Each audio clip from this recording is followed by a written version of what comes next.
দেখেন জনগণকে ওনারা সেলুট মেরেছেন। ওনাদের তো সেলুট মারা উচিত, ওনাদের যে 186 জন ওনাদেরকে বয়কট করে নির্বাচনে অংশগ্রহণ করছে, জনগণ তো ওনাদের বয়কট করছে। ওনাদের ভুল রাজনীতির কারণে গণতন্ত্র হত্যা করার জন্য, নির্বাচন ব্যবস্থাকে ধ্বংস করার যে ষড়যন্ত্রে লিপ্ত হয়েছেন ওনারা, এই কারণে ওনাদের দলের নেতারা 186 জন নেতা এই দুইটি নির্বাচনে ওনাদেরকে বয়কট করেছেন, ওনাদেরকে ত্যাগ করে জনগণের কাতারে এসেছেন। সেই বিএনপি কি বলছেন?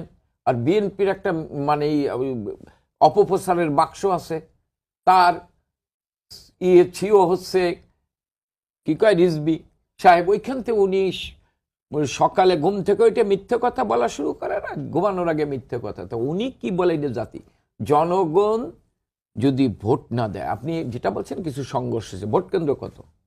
11,556টি ভোট কেন্দ্রে